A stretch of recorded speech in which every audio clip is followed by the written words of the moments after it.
And a good day to all of you. It is good to be with you. We are following a number of stories. We have a lot coming up here on Brooklyn News Live. Secretary of War, Secretary of Defense, however you want to say it, Pete Hegseth, he just spoke a few moments ago at his Arsenal of Freedom tour over in Fort Worth, Texas. We'll take you to that here in just a moment. Plus, a live look there in Minneapolis as it appears some protesters are being arrested. As you hear that noise there in the background. Protests continuing after the killing by ICE of Renee Good. There you go. There's a look at it. Appears. Are you proud of what you're doing? Any of you? Pussies, all of you. What's your name? Okay, I went silent for just a second quickly there just to make sure we were able to hear. It appeared some type of firing sound of some type of weapon. We've seen, of course, pepper balls be shot before. You heard them asking her name, and protester there being arrested. I want to warn you, when we take you to these live shots, you might see something, hear something, um, cuss words. We don't quite know what's going to go on. Okay, I want to take another story we're following right now. The United Nations is meeting on Ukraine. We'll take you to that when it begins. Maybe some Venezuela talk. President Trump, and Press Secretary Caroline Leavitt, they both addressed the press last night, and then Caroline Leavitt earlier today. We'll see what we got coming up from the White House. A lot of news we're following. Brooklyn News Live does start, though, right now.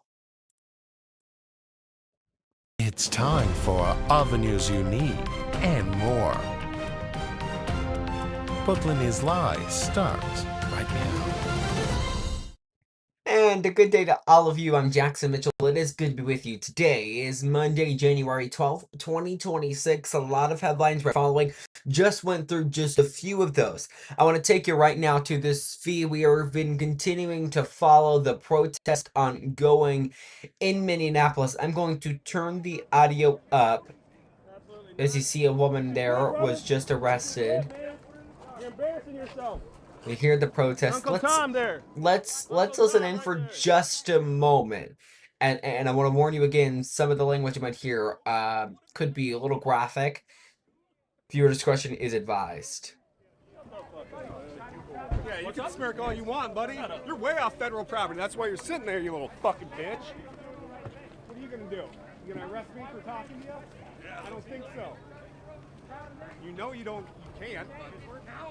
So. You good? Yeah, I took that mean look right off your face, didn't it, buddy? Good? Good? Yep.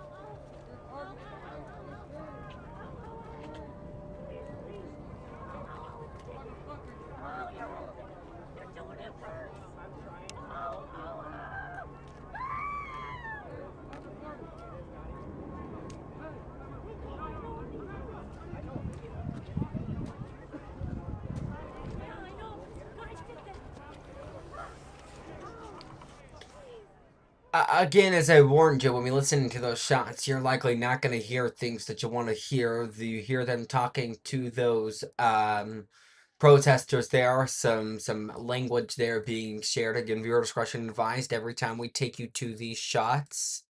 We're going to continue to follow that. I want to take you right now, though, to another feed we're watching. We'll continue monitoring this in Minneapolis. Of course, the killing of Renee Good back last Friday, I believe it was, is sparking nationwide protest over the weekend. She was killed after video appears to show her possibly ramming her vehicle into an ICE agent where he fired some shots, ultimately killing her while she was driving. We've all seen the video at this point in time. New video, of course, continuing to be released. We'll share it with you if we get any more information on this live. We do know Minnesota officials are expected to speak at the top of the hour on all of this. We'll be with you from now until 4 o'clock. So if they speak during that time, we will bring that to you. Again, I want to switch feeds quickly here over to the United Nations. They are speaking right now on the war in Ukraine. We'll listen into this for just a moment. We'll continue following, of course, those protests as well. Let's listen into this. As temperatures plummet far below freezing, the Russian Federation has intensified its systematic attacks targeting Ukraine's energy infrastructure. The strikes have killed and injured scores of civilians and deprived millions of Ukrainians of electricity, heating, and water for prolonged periods. The impact of these attacks is felt hardest by the most vulnerable, the elderly, children, and persons with limited mobility. They follow a well-established and deeply troubling pattern. Attacks escalate when weather conditions worsen and people's need for heating becomes most acute. In one of the most recent large-scale barrages overnight between 8 and 9 January, the Russian Federation reportedly launched 242 drones and 36 missiles against Ukraine. In Kiev, at least 4 people were reportedly killed and 25 others injured. A paramedic rushing to provide emergency medical care was among those killed, reportedly by a so-called double-tap strike. Energy facilities and multiple residential buildings were damaged, leaving nearly half of the city and hundreds of thousands of residents without heating. The embassy of Qatar was also damaged. That same day, areas in the western Lviv region near the Polish border were reportedly targeted by a Russian intermediate-range ballistic missile, the so-called Oreshnik. This would be the second time the potentially devastating weapon has been fired at Ukraine since 2024. The Oreshnik system is believed to be capable of carrying nuclear weapons, which has heightened concern over its deployment. According to Ukrainian authorities, the strike damaged gas distribution pipelines, raising additional concerns about risks to critical civilian infrastructure. Alrighty, we've got some news just coming in. I know we just began listening to that, but I want to take you right now to another feed, another incident we are following right now. There is this camera we are getting in from Houston, Texas. A 3-alarm fire. You see the fire trucks, the personnel lining that road there. This is in North Houston, Texas. What we do know, this fire right there, you see it on your screen. It's along the North Freeway near Parker Road in Houston. This all began around 12:40, is at least when units were first dispatched. You see at this moment in time that fire is not under control as you continue to see the large plumes of smoke barrel into the sky there. The fire drawing attention from drivers along the North Freeway. Of course, thick smoke can be seen from the roadway. It's slowing traffic in both directions. We're keeping a look on it, and it looks as if you see one building, but I just saw a second a structure there that also appeared to be on fire at this point in time. Of course, it is very unclear, at least. There you go. There appears to be 2 buildings on fire there. Maybe possibly, it looks like they're on the same property, the same church. I can't tell, at least from this shot that we're getting in right now from this chopper, if they are connected. We are going to continue to monitor this. Again, a 3-alarm fire there at that Houston church in North Houston. It's along Parker Road, just off of North Freeway. If we get any more news from this shot you are seeing right there on your screen, we'll bring that to you as you continue to see the personnel, the hose you can also see there lined across that road. Again, if we get any more details, we will bring that to you. Now I want to take you right now back to the United Nations where they are continuing to meet.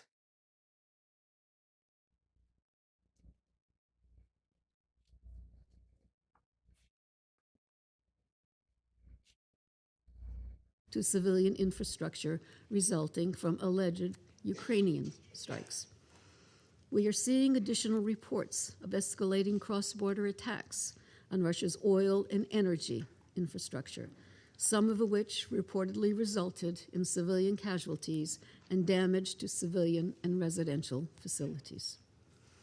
In Belgorod Oblast, local authorities reported that 600,000 residents were left without electricity, heating, and water after Ukrainian strike on 9 January. The authorities also reported the use of drones targeting Kursk, Bryansk, and Belgorod regions on 10 January, which left 1 person killed and at least 3 other people injured. Due to lack of access and limited public information, the United Nations is not in a position to verify these reports. Mr. President, we reiterate the Secretary General's strong condemnation of all attacks against civilians and civilian infrastructure. Such attacks violate international humanitarian law. No matter where they occur, they are unacceptable, unjustifiable, and must stop immediately. Mr. President, as hostilities intensify, the situation at Ukraine's nuclear sites remains extremely precarious. On the night of 3 January, Europe's largest nuclear power plant in Zaporizhia, temporarily occupied by the Russian Federation, lost power from one of its high-voltage lines due to hostilities. Over the past week, the team of the International Atomic Energy Agency at the site has reported a significant increase in military activity in the areas surrounding the plant, including explosions heard close to the facility. These events are extremely alarming. The IAEA continues its efforts to establish temporary ceasefire zones in the areas around the plant to allow for essential repair work to ensure its safe and secure functioning. We urge both the Russian Federation and Ukraine to engage constructively with the IAEA and to immediately cease any military activities near the plant in order to reduce the risk of a catastrophic accident. Mr. President, in just over a month, we will mark 4 years since the start of the Russian Federation's full-scale invasion of Ukraine.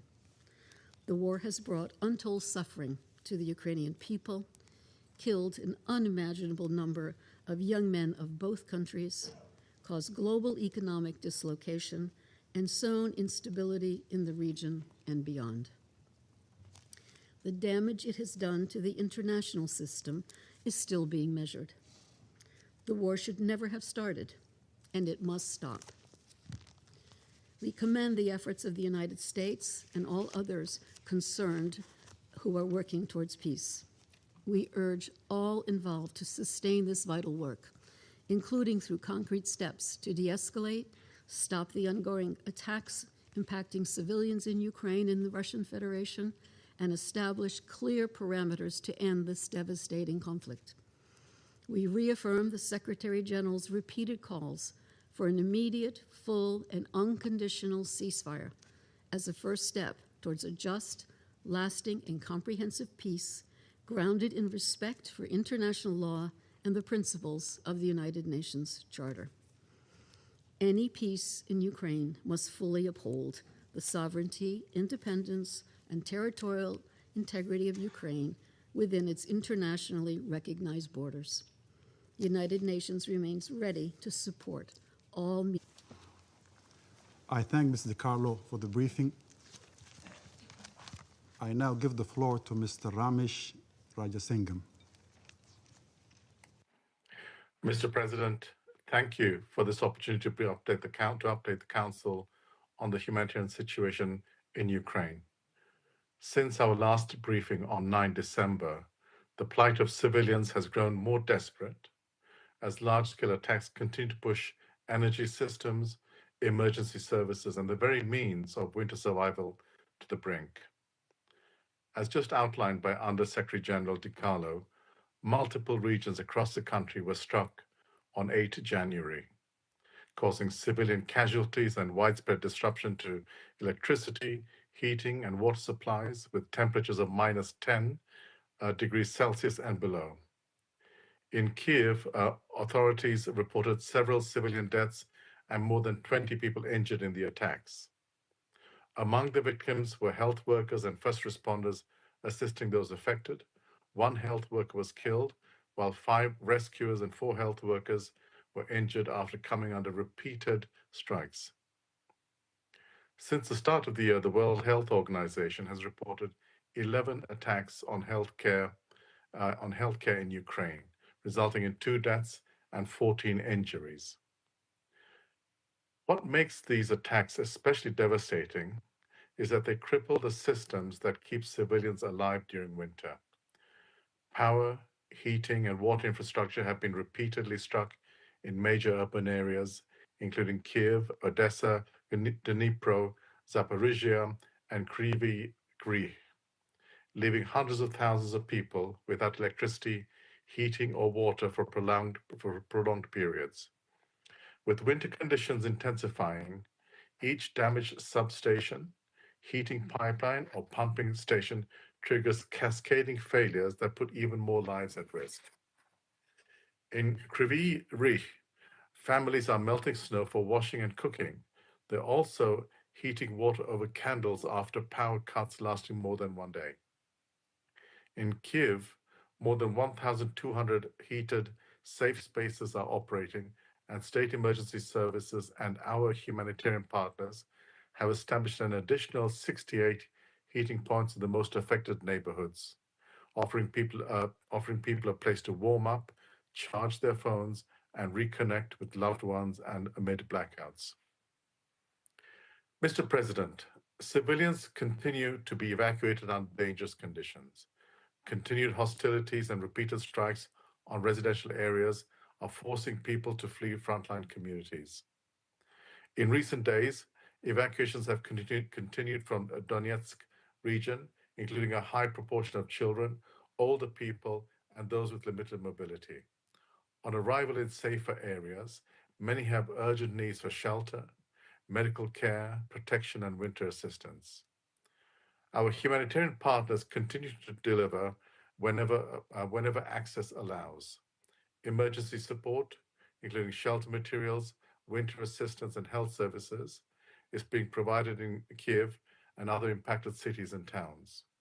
However, humanitarian access remains constrained in some frontline areas due to active hostilities, damaged infrastructure, and security restrictions, delaying or suspending operations where needs are most acute. For civilians in occupied parts of Ukraine, humanitarian organizations have limited information about needs arising from ongoing fighting and winter conditions. The humanitarian community stands ready to support civilians in need wherever they are, including in the occupied areas of Ukraine, where we must have unimpeded humanitarian access and sustained funding. Mr. President, as the escalation of hostilities in Ukraine soon enters its fifth year, 10.8 million people in Ukraine urgently need humanitarian assistance. Tomorrow, that's Tuesday, the 13th of January, the United Nations and our partners, Alrighty there, the in United consultation Nations with the meeting government right now on the Russia-Ukrainian war, and of course, what's next as winter approaches both of the war-torn countries, Ukraine facing kind of the brunt of that right now. You're seeing there people from the United Nations speak on kind of what that future could look like. We're going to monitor this feed throughout the evening, and if we get kind of an update on that, we will bring that to you. Want to take you right now again to another feed that we are continuing to follow. If you guys will, there we go, there it is. Look there right now in Houston, Texas. That fire there, that's at Parker Road in North Houston off of the North Freeway. There, we are going to continue to follow this. Fire crews, of course, responding. You see the blaze there trying to be battled. It appears maybe it's gotten a little bit better than what we had seen a few moments ago, but the plumes of smoke are in fact continuing. This is a live shot there. We will continue to monitor. If there's any updates to this, we will bring that to you. Okay, so we've been following the Arsenal of Freedom tour by Secretary of War Defense Pete Hegseth. He spoke really just moments ago. It wrapped up at the top of the hour, just before the top of the hour. Pete Hegseth spoke there. I want to go to that feed we had from just moments ago and listen in. Here we go. How we doing today?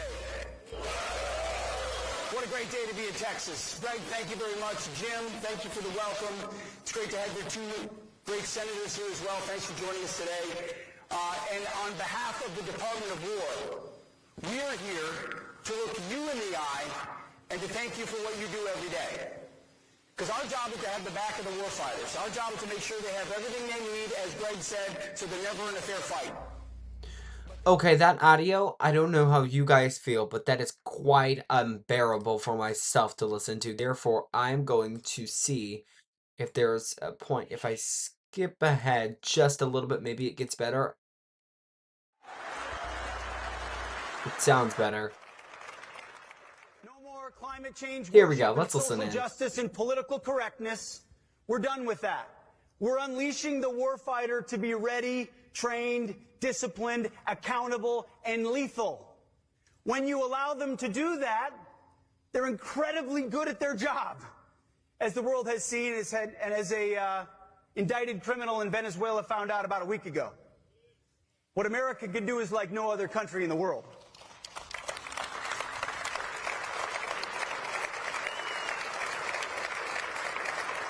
And that's really important to us. We want to allow commanders to be commanders again, to make those critical decisions, and to hear from commanders on the ground. And we have an opportunity in our office to talk to commanders who say, hey, we've never felt this supported before, ever, in our time in command, under President Trump and under the War Department. You're allowing us the authorities to go out and do what we have to do. You're clearing out the debris. That's our job. Our job is to make our warfighters as capable as they can be by giving them everything they need and then getting out of their way when it comes to mission accomplishment. Number two, we're rebuilding our military. That's why we're doing the Arsenal of Freedom tour. That's why we're here in Texas. We were in Los Angeles. We were in Mississippi. We're going to go across the country over the next couple of months, talking to companies, to industry, to manufacturing, large, and didn't get any bigger than this. Can't see the end of it. Large and small. We need them all.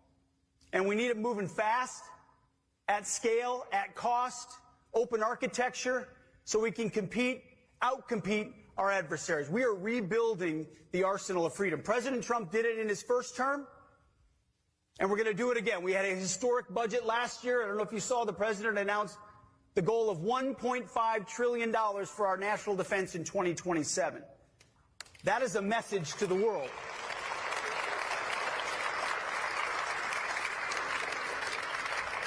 Now, we're going to spend every dime of that wisely. We're going to find every savings that we can in the couch cushions to make sure we're squeezing everything possible into the best capabilities in the world, like the ones you build here, and a quality of life for our troops who deserve the very best, whether it's barracks or pay, quality of life. We ought to be and need to be investing in them even more.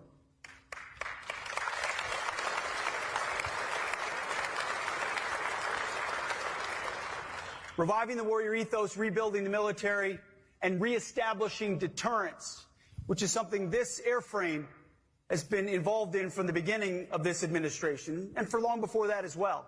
But when you lose your way about what American leadership looks like, it invites chaos and challenge in the world, which is what we saw under the Biden administration.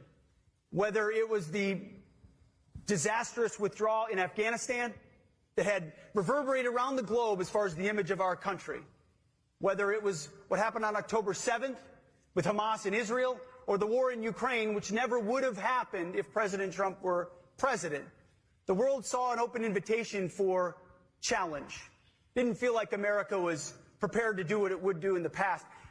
Not to mention the fact that our ships were being shot at around the world, and we weren't responding.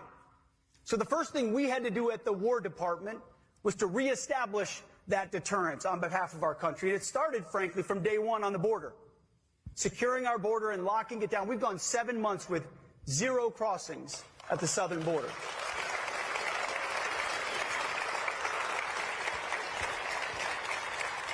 Credit to CBP, credit to our law enforcement partners and ICE and others who do very difficult jobs every day. The Department of War is proud to stand beside them and ensure they can do their job, and we've done it from the first day at the border. We also did it through our effort with the Houthis in Operation Rough Rider. From the beginning, some people thought, well, what are we doing there? Why the Houthis? Because the Biden administration allows our commercial shipping and other shipping, military ships, to be shot at. I mean, all the way back to Thomas Jefferson, we've understood that free navigation to the seas is a core tenet of the United States of America. Yet they just sort of allowed that to happen as if it didn't matter. These airframes and others helped bomb the Houthis for 50 days, and they cried uncle, so we're not going to shoot at your ships anymore. And American ships around the world and in that region sail freely, peace through strength, reestablishing deterrence.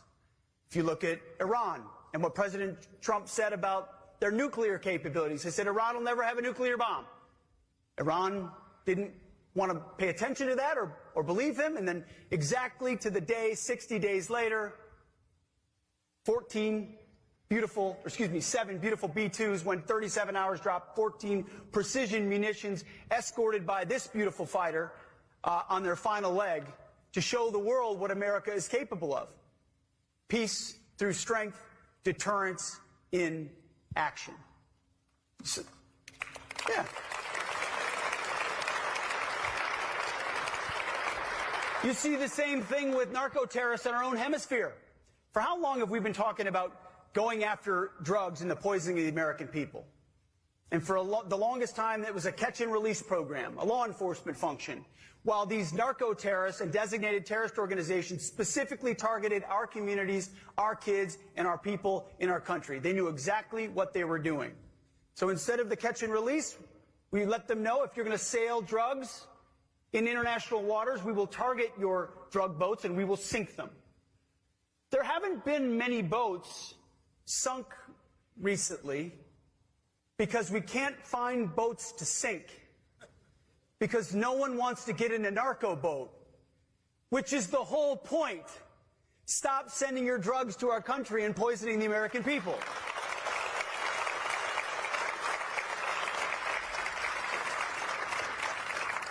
And then the whole world saw just over a week ago what our incredible military is capable of at every echelon when we brought the indicted nominal leader of Venezuela, Nicolas Maduro, from the most fortified house in the most fortified location inside their biggest fort in their capital city in the middle of the night without them knowing we were there until 3 minutes before.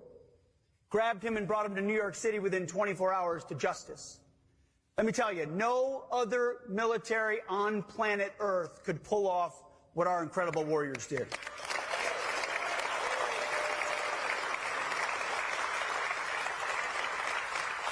And all of that brings me back to why I'm here looking all of you in the eye. And I'm not trying to not make eye contact with this incredibly important and good-looking group up front. It's not about these folks. It's about the men and women who poured their lives and careers into building these incredible machines and ensuring at the War Department we create an environment where you can do your job as quickly and efficiently as possible. And that means ensuring in a highly bloated bureaucracy, and that's what the Pentagon is very good at: paperwork and bureaucracy and process. It's a giant headquarters, and many of you are veterans. I think 20% of this company are veterans, which is incredible. You've been to headquarters. Headquarters move paper. You can imagine the amount of paper we move at the Pentagon. There's process for process for process, meetings that exist for meetings for meetings. You can imagine how difficult it is to move at speed or efficiently in that environment. Our job, and President Trump has directed us to do this, is to overturn the entire way we do business to ensure that we get the 85% solution, the best of the best, in the hands of the warfighter as quickly as possible, as opposed to waiting years and years and years and spending tens of billions of dollars more for some perfect solution 15 years off in the future that never gets into the hands of the warfighter. We're changing the game to incentivize speed, to incentivize efficiency, competition, open architecture, at cost, ensuring that big companies like this one and small ones can compete. And I've had some pretty tough words to say, and the president had put out an executive order just a couple of days ago about how big defense prime contractors in this country need to step up. And he's right. And he's looking out. I'm looking out into an incredible audience of Americans here who are committed to an incredible company that's built incredible platforms. And I think And I know and I believe that Lockheed will step up, because we've seen it already in what's happened with the records on this line this year, what happened with the deal on PAC-3s and the investment that this company is making. Listen, you're even working while I'm speaking. I appreciate that. It's fantastic. Keep going.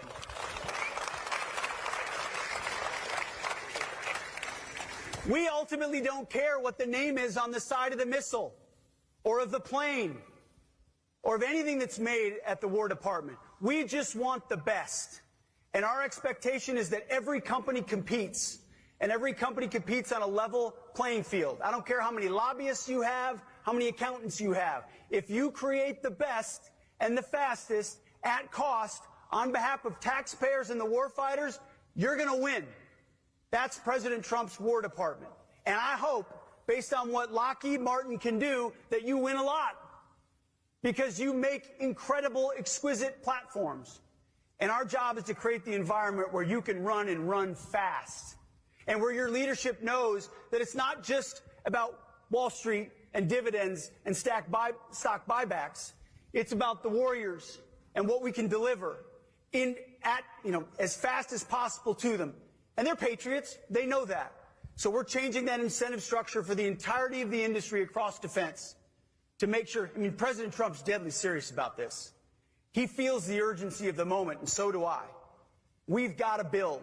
We've got to rebuild that arsenal of freedom. We've got to go fast. The warfighters need it. They deserve it. We've got new peer adversaries that are building at record speed. We have to, but we have the best workforce in the world, the best engineers, the best entrepreneurs, the best innovators.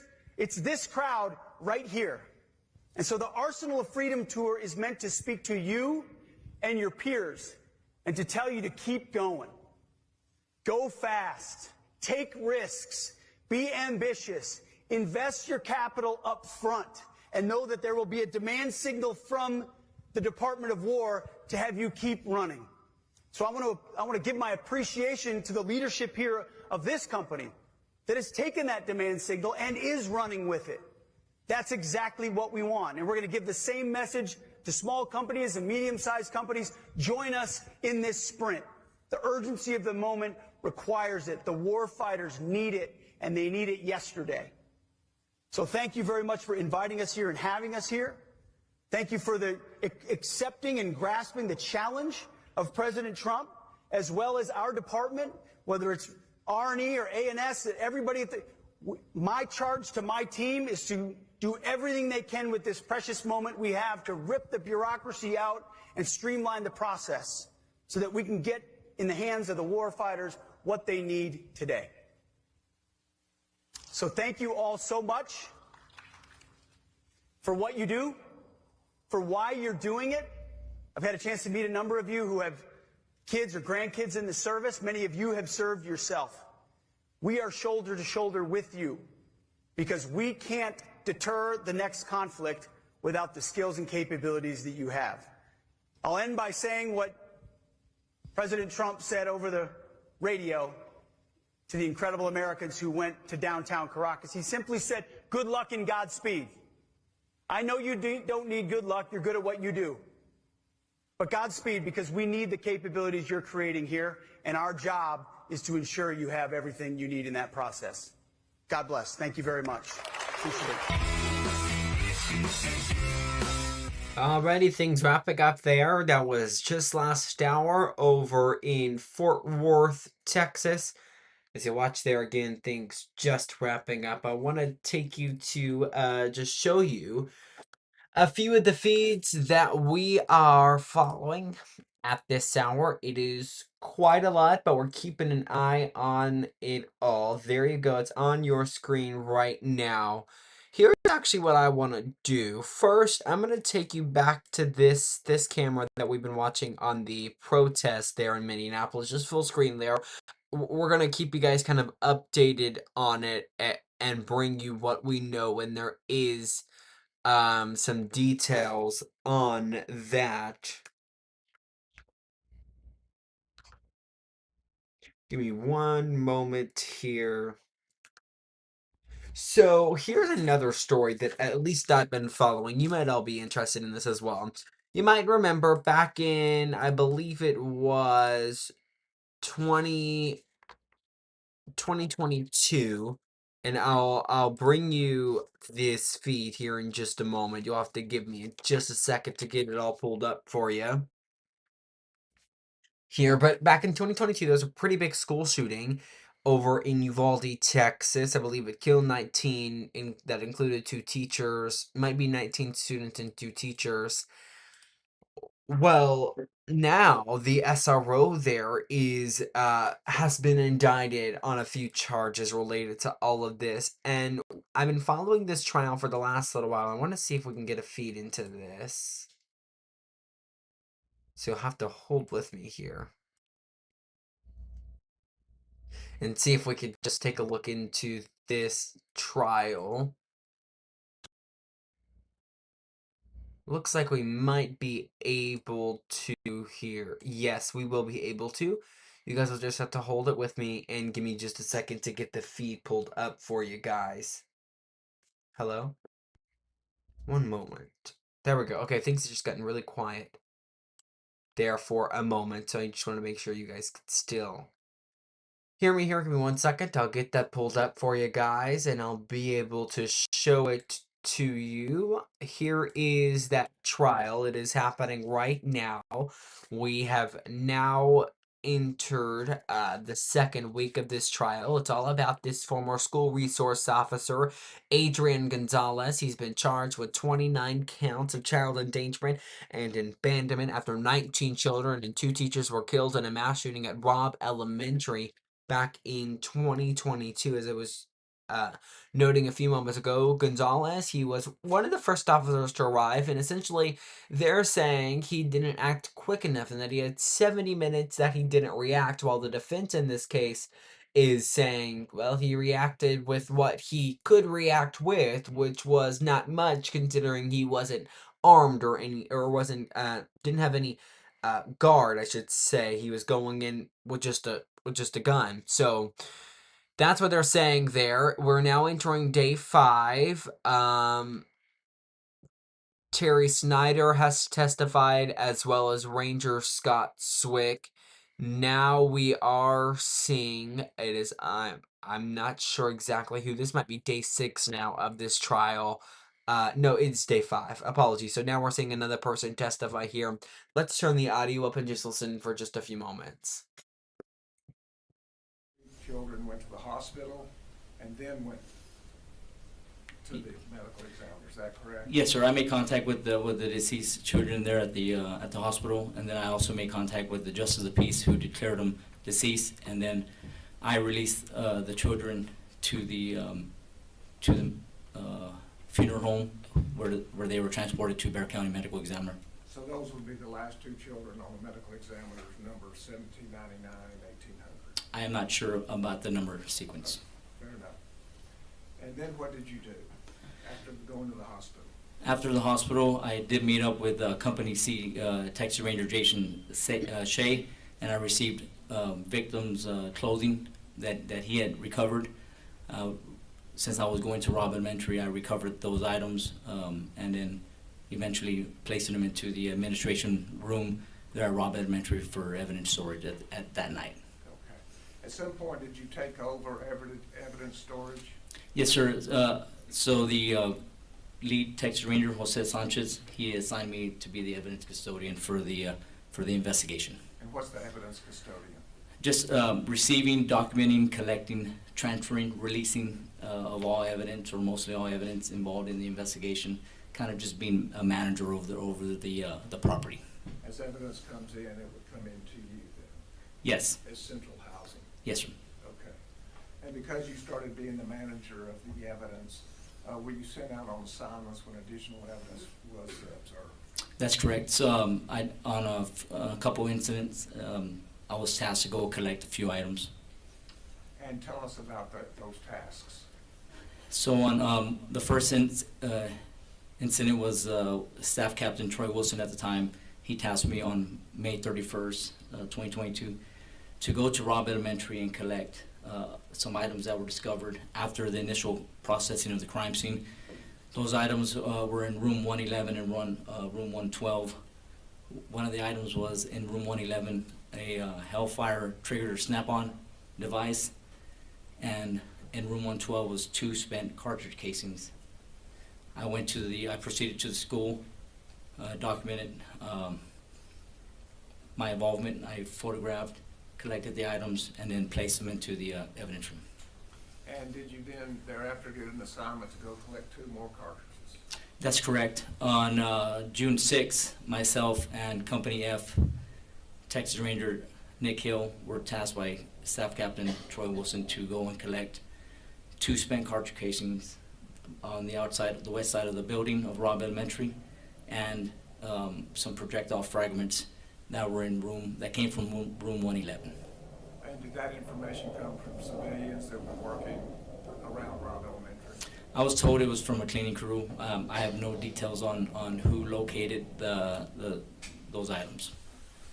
Your purpose in being here is just to say when you got there where you found these items. Is that Yes, sir, correct? that's correct. But this is clearly a month later. Is that correct? June 6th? So one was May 31st, and then the other one was June 6th. Okay. Excuse me, May 24th, then it would be 2 weeks. Yes, sir. Thank you for correcting me. Yes.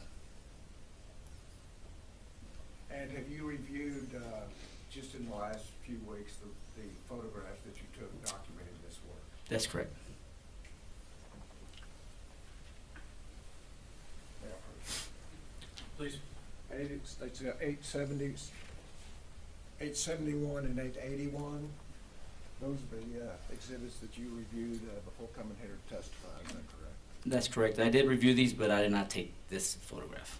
You didn't take the photographs, but did they fairly and accurately depict what work you did? That's correct. Thank you. Can I look at most Yeah, of them? please look at all of them.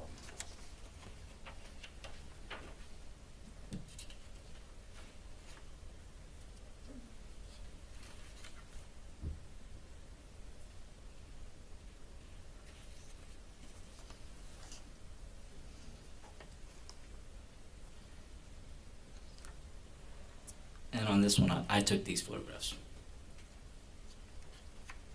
And that is room 1. This is room 112.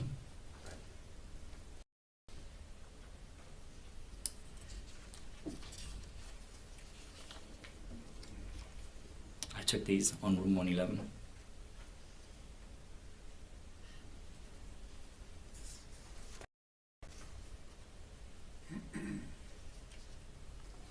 And do you recognize the children in Exhibit 880 and 881? That's correct. I'm looking at Jacqueline Gonzalez and Jose Flores Jr. The children that you went to see at the hospital? That's correct.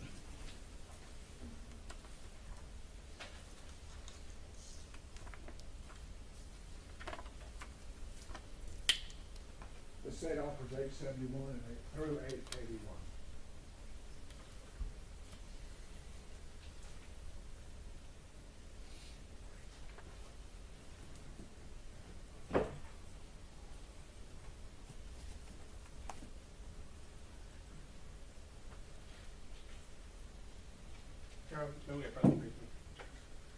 Yes.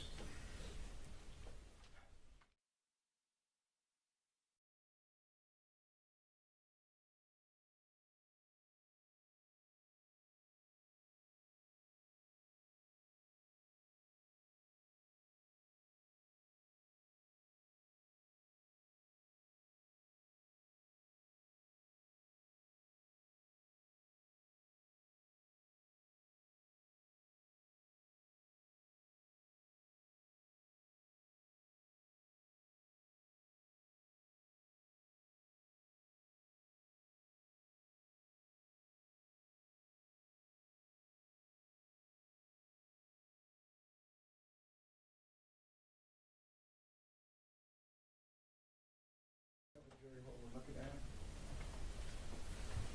I'll be back here. Okay. It's right behind you, yes. Yes, sir. That's a photograph of the west side of Robb Elementary. And the windows there at Robb Elementary, does it look like there's been some work done there? Yes, they've been boarded up. Okay. And would you stand on the outside of that building in order to put those boards up That's correct.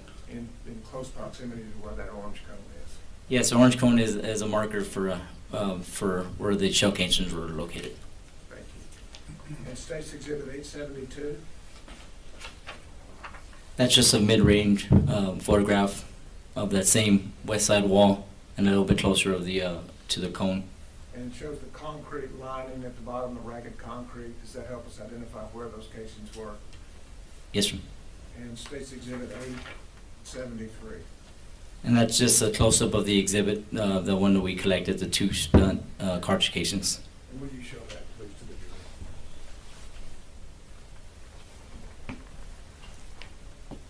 So that's when cartridge casings were located. Alrighty, the trial there. We are watching day 5 of it all. We pulled up for just a moment the context of what we knew about all of this, and there we go. We are back here. Sorry, we're having a few technical difficulties there. Want to take you right back now to the United Nations, they are continuing to meet on the war in Ukraine. Let's go live there and continue listening in. Including healthcare and water supplies. Russia's use of another Oreshnik IRBM should be universally condemned. This hypersonic missile, capable of travelling at over Mach 10, is reported to have hit a site in the region of Lviv, just 50 miles from the Polish border. Such action is reckless. It threatens regional and international security, and carries significant risk of escalation and miscalculation. Russia has attempted to justify this escalation by claiming an attack on one of President Putin's residences. But this claim is false. There was no such attack. This is just another case of Russia's use of disinformation to justify egregious and escalatory activity in Ukraine.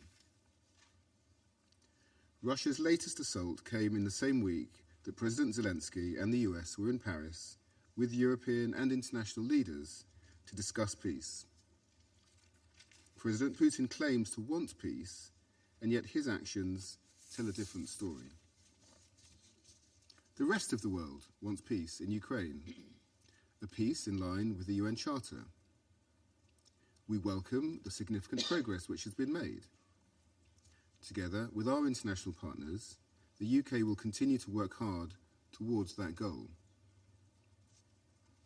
President, Russia's attacks are clearly intended to erode the morale of the Ukrainian people.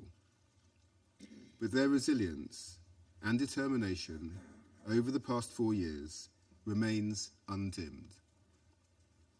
Energy services are already being restored, damaged homes being rebuilt.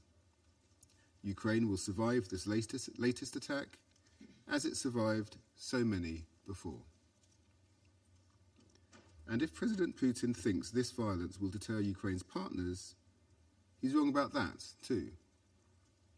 We will continue to ensure that Ukraine gets the military and financial support it needs to defend itself. And we will increase pressure on Russia to de-escalate and engage in meaningful negotiations.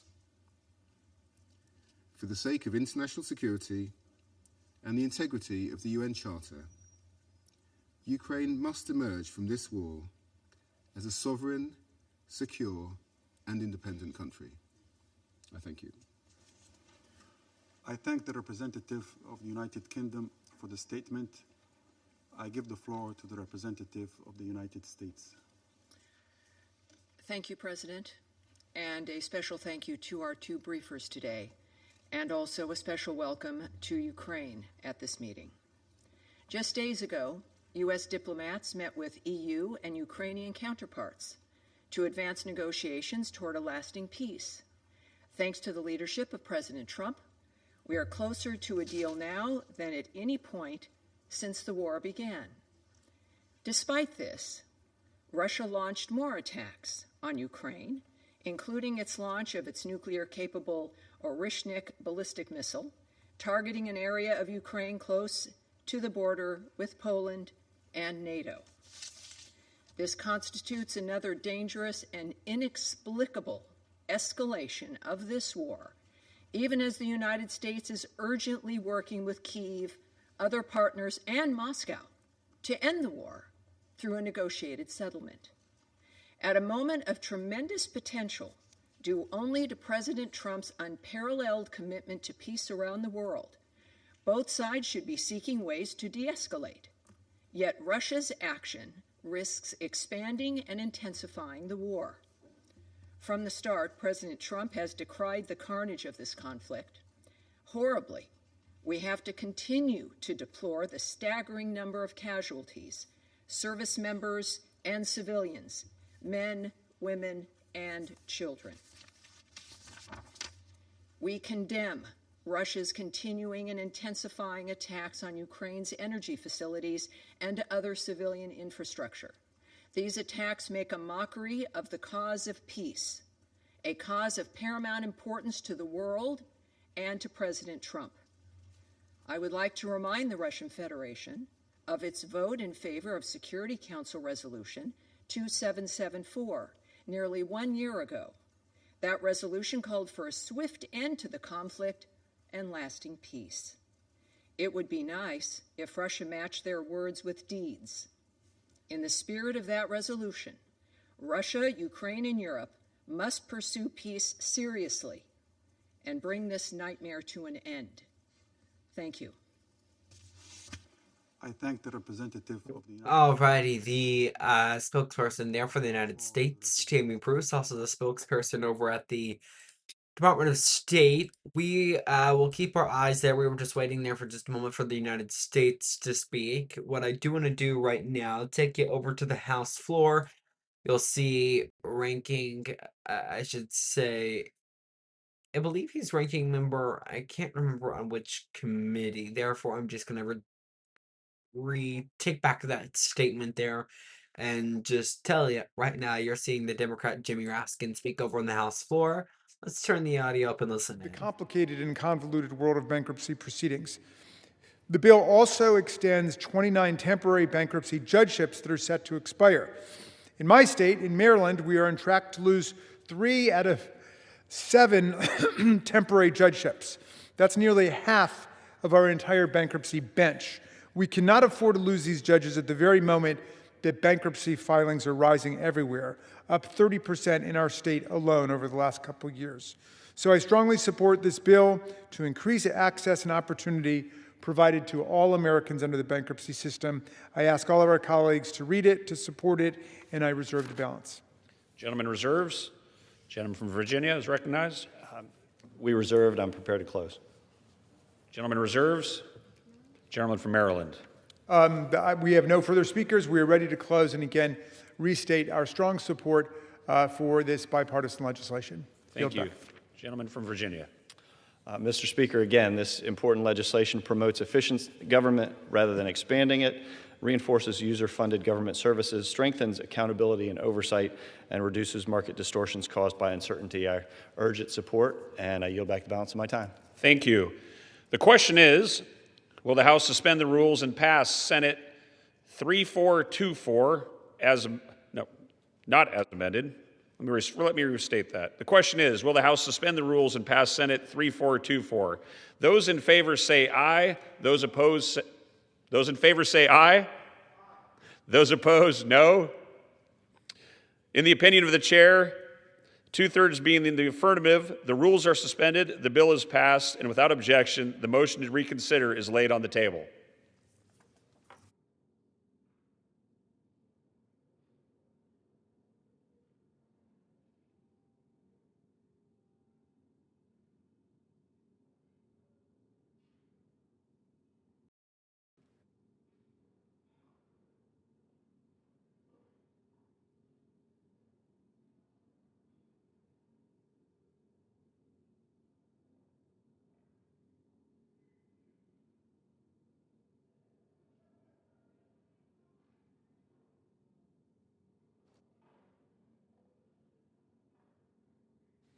For what purpose does the good lady from Florida seek recognition? Mr. Speaker, I move to suspend the rules and pass H.R. 6719, the Combating Online Predators Act, as amended. The clerk will report the title of the bill. H.R. 6719, a bill to prohibit threats to a minor and for other purposes. Pursuant to the rule, the gentlelady from Florida, Ms. Lee, and the gentleman from Maryland, Mr. Raskin, will each control 20 minutes. The chair now recognizes the gentlewoman from Florida. Mr. Speaker, I ask unanimous consent that all members may have 5 legislative days in which to revise and extend their remarks and to insert extraneous material on Okay, HR so the boring part of Congress, the not so eventful part there that you are watching, as they vote on this bill they've been discussing for the last few moments or so that we have been listening in there. Let's just go right back right now. Continue listening in here to the United Nations. I know at times it can become uninteresting, but of course this is a very relevant topic. Russia recently striking Ukraine just last Friday. And now they're holding this emergency meeting over in the New York City. So let's just continue listening as you see the Democratic Republic of Congo representative speaking. Of this conflict, and this with full respect for international law and the United Nations Charter. By way of conclusion, the Democratic Republic of the Congo reiterates its support for all diplomatic efforts aimed at crafting a negotiated solution which would sustainably reestablish peace, security, and stability for the benefit of people in Ukraine and throughout the region. I thank you. I thank the representative of the Democratic Republic of Congo. I give the floor to the representative of Bahrain.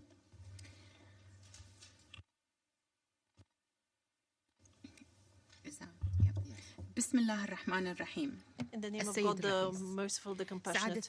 Mr. President, at the outset, I would like to thank the USG DiCarlo, USG for humanitarian, for political affairs and peace building. I would also like to thank Director Raja Singham from OCHA for their insightful briefings on the topic of our session today. The Kingdom of Bahrain expresses its regret for the continuation of this war for the 4th year. Military operations still continue while civilians still shoulder the biggest burden of this war, and civilian infrastructure is damaged, which undermines the possibility to provide basic and essential services while humanitarian needs rise. We reiterate the importance of avoiding any acts that could adversely affect infrastructure and civilian facilities, embassies, diplomatic missions, and headquarters of international organizations, civil organizations based on international customs and norms. We regret the damage that was made to the Embassy of Qatar in Kyiv. Mr. President, the Kingdom of Bahrain is firmly convinced that ending the war in Ukraine lies in continuing dialogue and negotiations and to hold on firmly to the principles of international law and international humanitarian law and the Charter of United Nations, and that all conflicts must be resolved peacefully in order to reach political resolution for them. We reiterate that it is necessary to keep dialogue and communication channels open and to work on coordination and consultation between all concerned parties to promote trust and to Alrighty, our time here coming to an end. Therefore, we are going to quickly wrap here. We've been listening into the United Nations and a number of other stories that we've been following throughout the last hour here as we approach 3 p.m. Central. That is going to do it for us as you take a live look there at the White House. Remember, you can join us weekdays at 2 p.m. Central. Thanks for watching. We're right back here on Wednesday.